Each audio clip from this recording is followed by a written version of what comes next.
It's just been exactly 1 week. Correct. It is a 1 week. So welcome everybody back. But we want to talk about our new development process and actually what we established, what we changed, and where we still have to grow or what we still are in desperate need to change. If something doesn't immediately function the way that they expect it to function, they will give up and they will not return. Yeah. But when we want to compete from an innovation perspective, we must literally shit excellence. Welcome everybody to another episode. Wizards of the Universe. Actually, Wizards of the Universe. Yeah. We're back and, well, let's just say we broke our promise, didn't we? Which promise? Well, we kind of... I just say like a person that might wears hoodies all the time, just might have said every week that we might be bringing back a podcast in a more frequent. I'm not saying every week, right? Like, don't put me on that note, but let's just say that there was a person who has a beard, who Santa Claus wanted to push more content down the YouTube pipeline. And we got lost. And one second, I just want to say something for the viewers here. So I do understand the facts, but you guys don't have the context, right? So there might have been something happening in the universe. We might have been lost. There might have been a track of space-time. Or, I was going to say, depending on how you experience space-time. That's exactly where I wanted to go towards. Thank you. It's just been exactly 1 week. Correct. It is a 1 week. So, welcome everybody back. And today I want to segue right into a great topic because this is actually what we have talked about half a year ago or maybe a bit less time. Depending on which space-time. But on the normal people space-time, so I just want to make sure that from now on when we talk about time, we just take the normal reference. But we want to talk about our new development process and actually what we established, what we changed, and where we still have to grow or what we still are in desperate need to change. Yeah. So I think especially also not just from the process perspective, but to also have a look at it from where do you stand as a company, like which resources do you have available, and maybe also a bit of expectation management of those resources that are available. Oh, for sure. And so reflecting on the process, but also reflecting on, let's say, the variables that feed into that process. Exactly. But to start off, maybe to give a bit of background, right? Like, where have we started, or like, where did we start growing our process from? So for you guys to know, like, we've been mainly focusing on development, right? So we had ideas, we also planned it into a roadmap, but what was missing for us was that link between a true business requirement and the steps beforehand to actually validate whether or not the development that we're doing is accurate and is actually what the customer wants, right? So what I want to say by that is usually let's say we developed it as best as we could, and then we would iterate on that process. But we never truly had that, the perspective up front, where we truly sit down, where we truly worked it out, where we wireframed it to a detail as we do now, where we also think about a design like truly. So I think maybe to give a bit of context, because I do think that so reflecting on the process, there would be a requirement either coming from a customer or from a potential customer. So what we would see in the market where actual demand is. So from these two type of sources, so it was not that we just read something or saw something. It was these type of sources that would bring in ideas, and these ideas were converted into, user stories, epics, sometimes even a concept, i.e., and they would be discussed, but they were never back tested. And I think more importantly, they were picked up on not always arbitrary priority, but I would say 50-50 arbitrary priority and actual priority. Mm-hmm. And another, like, let's say, problem that we encountered every time and time again is that we didn't have a solid, I'm going to say the word concept, but we didn't have a framework maybe to pour the further development into. So what would happen is that the development team would pick it up to their best of their knowledge, and they would look at other elements in the platform that were already present, but because what was already present was also maybe, like different in different parts of the platform, what we got was potpourri. Yeah.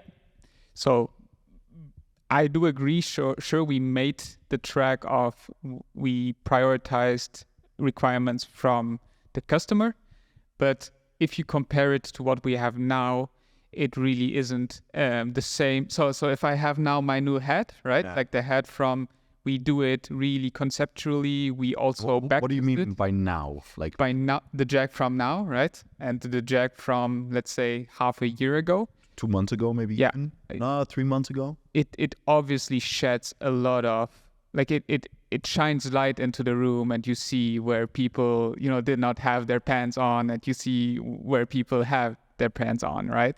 Yeah. Or like, no, it's usually like a swimming pool analogy. But anyway, so lights, water, it's all the same. Anyway. Jack goes to a lot of swimming pools that are actually nude. No, but so that was for me quite, let's say, insightful, because I wouldn't have thought that it would bring us so many, like that it would bring so many issues to the surface. Where now it's quite clear, because without this conceptual phase and without the planning and the reassurance, either on the wireframe level or on the design level, it did basically showcase what is wrong and also how it impacts the user, right? So shout out to Brandon from Balsamic, by the way. Yeah, well, he makes this thing possible. Not this podcast, so we're not sponsored. Disclaimer. But yeah, so this is for me a big plus on our side, right? But what it also brought us now is obviously a lot of questions and a lot of issues and basic questions on the UI side mainly, which take a lot of time, but make the product inherently better, because we start to think about the whole platform more in, let's say, a broader spectrum of how you use it, so that structure it also... Well. So structures, frameworks. Yeah, but also like on the behavior side, right? So if I, as a user, will create, for example, a contract, I will do it in the same matter, like in a flow perspective, as I would do with contacts or something like this. Or correct. These type of things. Yeah. And it eases your mind, because also, like, when I'm also quite honest with it, when I've been using the platform, I also had like these twists in my brain where I'm like, oh, well, it looks the same, it kind of is the same, but it doesn't behave the same. Yeah. And that's also a big Your part. expectations are also different now. So like as a Correct. user, you kind of expect certain things in a certain place. And then when you don't find them, you kind of give up. And I think this is maybe to make a small sidestep. We recently sat with one of our key clients, and it's September. We had our 3 monthly, checkup basically with them, and Jack and I we traveled down there, and I think one of the key things that stuck with me, and you, like everybody that listens will probably say, yeah, duh, of course, but it's not that of course, and maybe it's it's apparent, but it's not that way when you're working on it. But what he also said is not for him, but for his colleagues. If something doesn't immediately function the way that they expect it to function, they will give up and they will not return. Yeah. That's it. So you get a single chance. You get a single chance, do it right. And of course, from a maybe development team perspective, you're saying like, but look, like we have an own editor. It's a very complex thing. But it doesn't count. People don't have to work in Microsoft Word anymore. But it doesn't count. It doesn't count. It doesn't count for shit, in fact. Like, it really doesn't matter. Like, it doesn't function a single time. It doesn't do what the user expects. They will not return because they're frustrated and they will say, you know what, I'll just go back to the way that I've been working. I'm going to go back to the thing that I know functions. It doesn't, it costs me 75 extra clicks and steps and emailing back and forth, but I at least know that it does that thing that I expected to do. And and basically that ties back to your whole perspective of, sure, we are building something that is great, let's say on the behind the scenes side, right? So everything is clean and worked out pretty well to a degree where we also know where it is and what it does. It's also documented and covered and everything. But, right, and that's like the point of the user, correct? If the user is not going even to the place where you can leverage what you have built, then it doesn't matter what you've built because in the end, they will not see it. Yeah. And I think this also like reflected. So let's say to one tiny analogy on this is I had like a hackathon when I was like younger. I don't know how old I was, but I flew out to Berlin and basically we were working on like a kind of a travel platform and we built really cool shit that was even functional back in the days, right? But we didn't put so much effort as a team into the UI, and there were teams basically that we competed with. So there were like 4 or 5 other teams. And there was one team that just basically did UI stuff. Their app didn't function like for shit, right? Like you could do anything in there, but it would just like pop up and do nice fancy screens with transitions and like this is how it could look like. So they built a prototype. That's right? It. And for them, it worked because everybody was like, oh my God, like this is amazing. And when we showcased our stuff, right, it worked. Like it actually had like a brain and a sequence and a process behind it. But yeah, it's basically just like a plain UI, right? Like where you need to envision it as a user. So it threw me back to those days where I was like, motherfucker, like again, the same issue I had like 5 years ago. It needs to look nice. It needs to look nice, but it also needs to be thought through on the use case, right? Like how do you... from a flow perspective. From a flow perspective, exactly. And I think it hits us even harder because I'm going to like make a small sidestep here because, no, not really, but I'm going to make a small comparison. That what we are building is simultaneously not rocket science, but extremely complex. So like what we are building is a extremely complex future state that is ultra dependent on a really clean core. Yeah. And having that clean core will enable almost end-to-end full automation of all internal operations, right? Like that's what we're building towards. Now, that's cool, yeah. But also not here, right now, but also here, yeah. People want to enjoy the thing that they interact with. Correct. And what I've also seen over the last couple of weeks is a different company, and they're called Henchmen. And what they basically have done is they've taken GPT, GPT 3.5.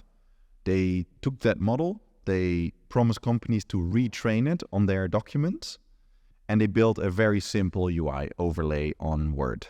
So you can pull it up in Word, and then you can basically say, okay, show me all the like NDA clauses that I have, and then it says like, you have in 50 of your contracts, you have this NDA clause, or and then you have, this and this and this, and then a small information box about. So technically, it's nothing.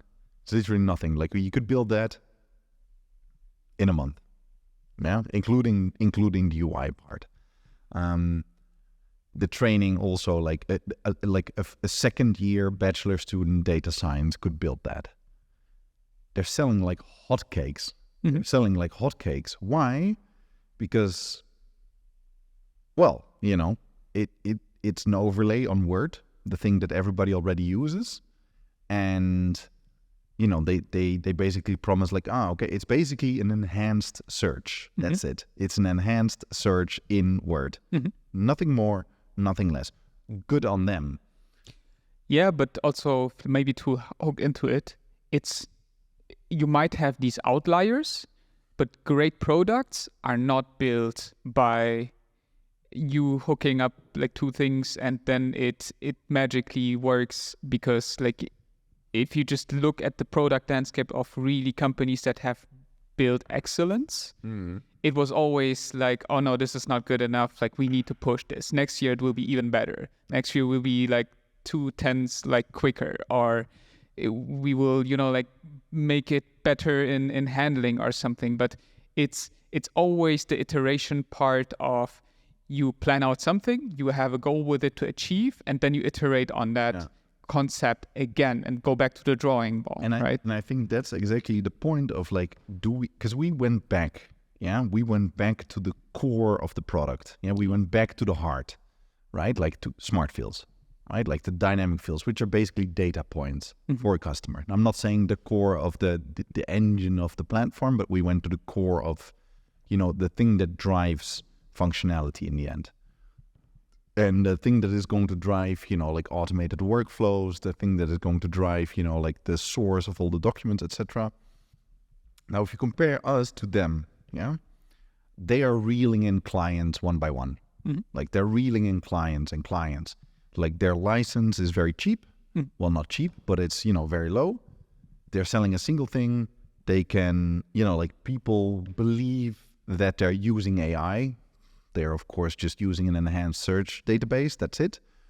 And they can say, oh, like we're now an AI-driven company. But at some point, this company is going to realize we need to offer more.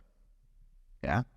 So they will have this thing and they will need to start offering more. And what then happens is they're going to try to fork what they have into something else that already exists, and then you're going to get this patchwork landscape again. And I think that's exactly what, like, I think we're more the turtle. Yeah, we're absolutely a turtle. Yeah, like we're going slow. Yep. But we might say next year March we have what they have, but integrated into like a very strong core product. Yep. And also maybe to really rephrase it, right? Like our development process, and generally it wasn't crap, right? It was, I think, also highly sophisticated, but it's still at the point where we where we looked at it, and it isn't enough. There's still some people swimming naked, and we don't want that, right? We want everybody swimming naked. No. So for that, it's like this is the trigger, and I think we will continue doing it. And I think this is also why a lot of people put not only trust in us, but also see that we deliver basically potential on not only what we have now, but where we are going, right? Because even though our UI was for some standards good enough, or even like some people said like, hey, you had good usability, for us it was always like, no, like there is leeway. We must do better. There is more, like you can shove off less clicks. You can do it in a more, let's say, in a better standardized overview where you will have more screen real estate, and so a lot of things, and also, right? Like, how do your eyes draw to certain elements? Yeah. Like how does your gaze move? And this is basically something that you can only do with what we are trying, or like what we have accomplished now, which is going through iterations, but also back testing before developing. and really starting to talk and put also finish lines on it, right? Like on the UI screens, on the UX side. Can we quickly explain?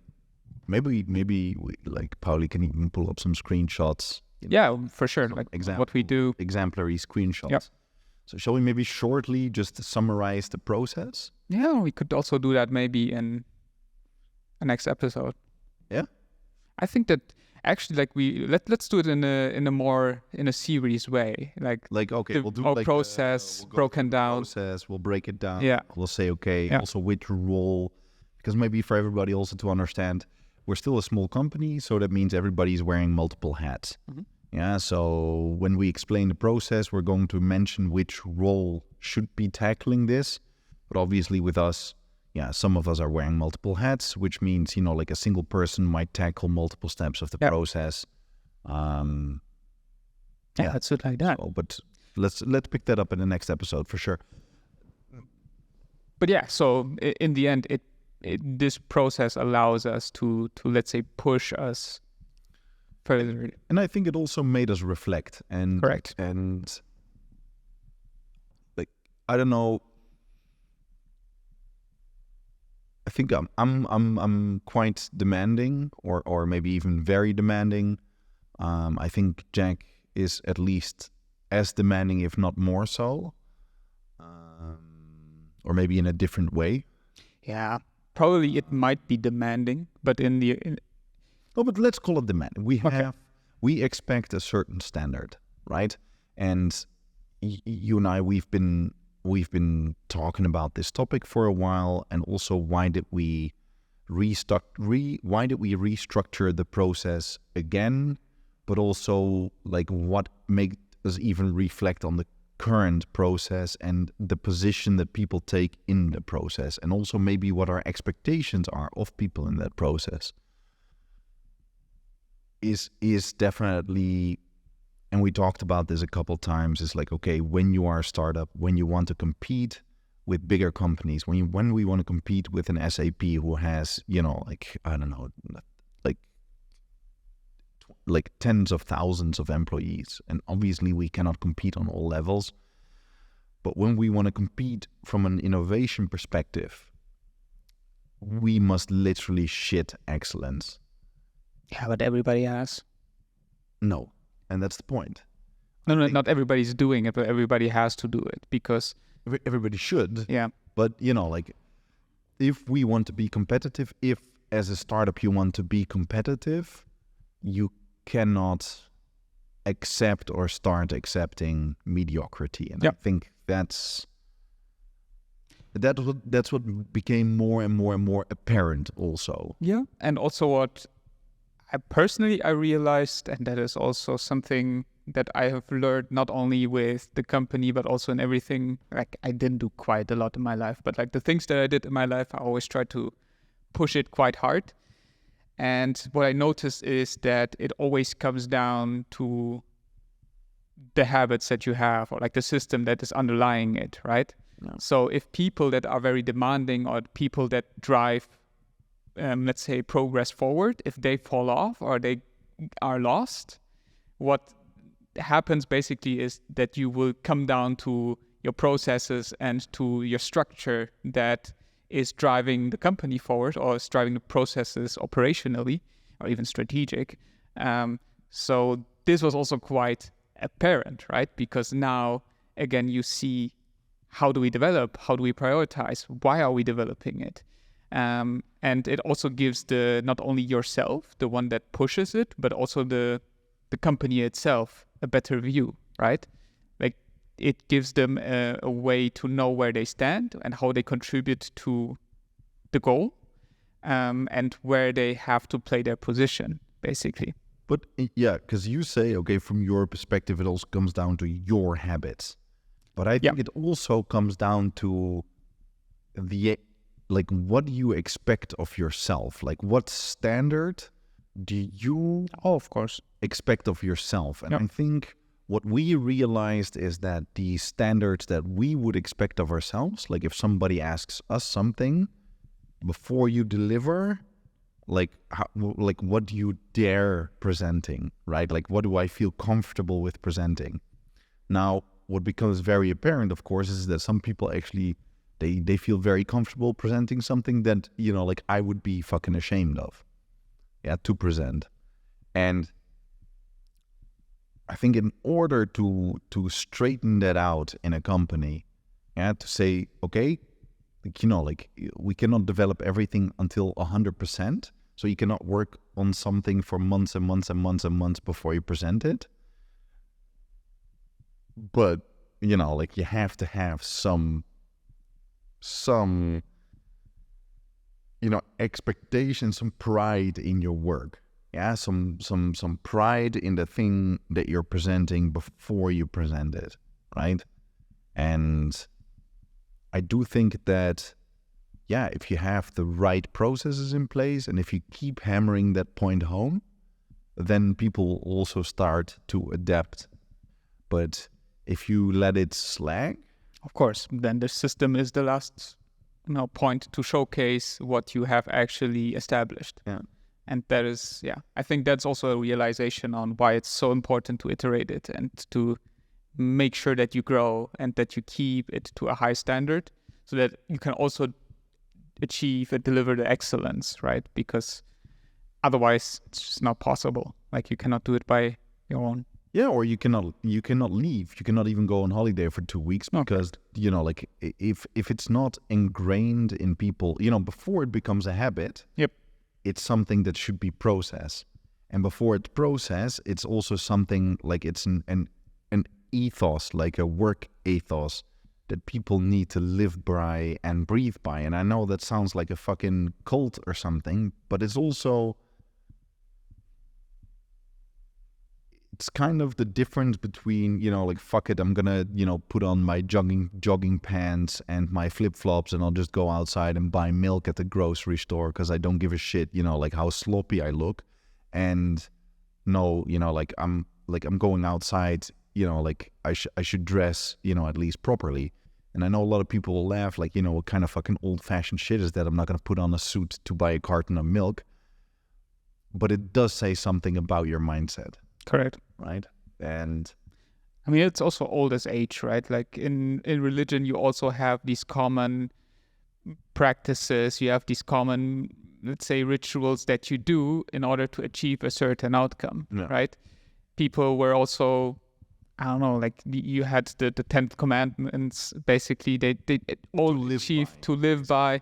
And those are the same that use, let's say, structures or ethoses that you are referring to now. It's Biggie Smalls also had the 10 crack commandments. There you go. Yeah. And it's just basically the mission or the vision distilled down to very easy words so that you can distinguish your actions. Like, am I still following on where I want to go, right? Yeah. And I think that is definitely not thought through by many people, but it is really important. But it becomes so important because it's something that you can also, as an employee, even if you start, like after a couple of weeks, if you have such a clear set of guidelines, such a clear set of like ethos, rules, commandments. You only need 3, right? Correct. Yeah, like as soon as you have that and they're well established, you can start measuring everything by it, right? Like you can, if you want to take a decision, you could measure it. You could say, okay, does this decision, you know, hold up to the standards of, you know, like it's customer focused. It's, you know, like there's real outcome for, you know, like, so it's, I don't know, commandment number 1, real outcome for a customer.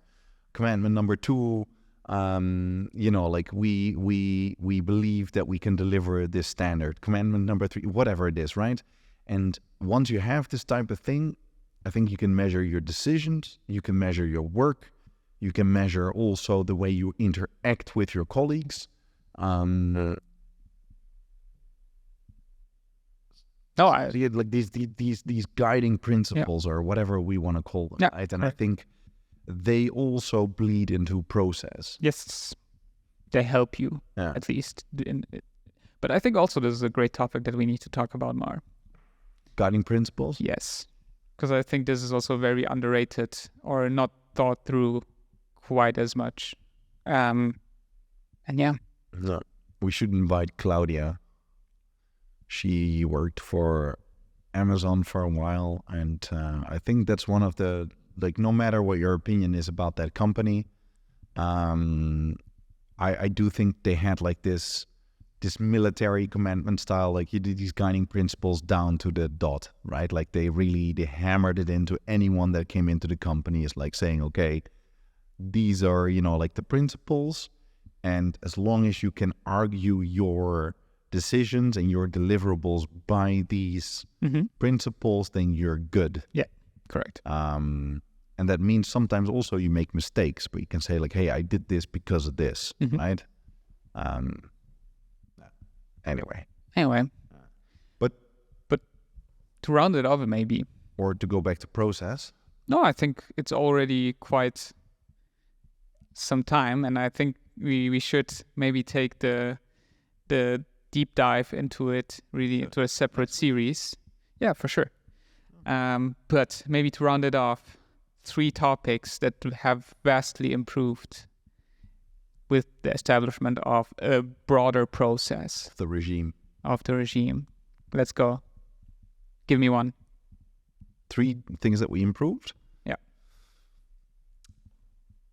I think the prioritization of what we want to tackle is, i.e., like what do we tackle first? Like prioritization is a very important one from my perspective.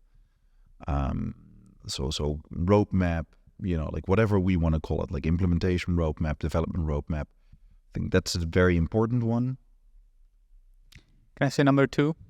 Yeah, do you? For sure, UX. Like, I mean, and it comes from my perspective. But even though we have had a period of wireframing, I think to the, let's say, deliberate effort that we are doing it now, it's crazy how many routes we are going before actually doing the implementation and then having a valid reason for it. And we can even bring it further. We haven't even started doing A/B testing yet. Correct. We haven't done that. But even with the sample size of us 3 or 5 sometimes, like when it comes to development too, it's so, let's say, relieving to go through it and really give it a spin, because now, even though like what we have in production is still the old one, like I just hate it so much. Like I can just, I just go through it. I'm like, I can't wait until the new one is live. But that basically in every type of screen that you have. And that is for me, number 2, you like focus on UX and UI. Focus on before implementation with the matching requirements that you get from customers, basically. Yeah, for me, a third point is, so it sounds kind of like Stalinistic, but it becomes painfully obvious what is delivered and what is not delivered. It becomes really painfully obvious what we are actually doing, instead of just, like we have a team that is, everybody's busy, but nothing is being delivered. Yeah. And I'm not saying nothing is delivered. Everybody's busy, a lot is being delivered. It's basically output versus outcome. Yeah, there's a lot of things produced, but nobody's drinking beer. And so I think, to me, I don't know if that's point 1.5 or if that's point 3, but for me it's definitely on that range where it becomes so clear how we need to steer the team, which people are ready for certain tasks and which people aren't there yet. So, like it gives not just clarity about what is done, but also who is capable of doing what. Mm-hmm. And, like maybe also the necessity to skill people back to a specific role. And, like back sounds immediately, like bad, like, we're demoting people, but that's not the case. It's more like people focusing on that, what they can do best, And then when they evolve, but in Pokemon, like when they evolve, they, like they can take on maybe, like a wider role. Or even when there's more time or resource or breathing room, but it shows you what you put in now and what you get out. Yeah.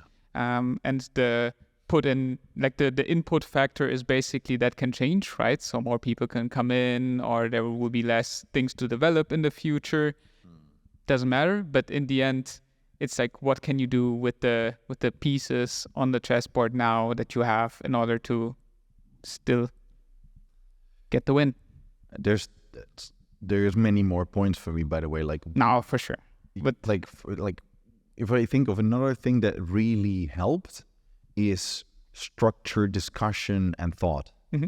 So one of the examples is the thing that we discussed this morning, where I was constantly bumping into a thing, creating templates, which was really frustrating, but which I couldn't exactly put into words.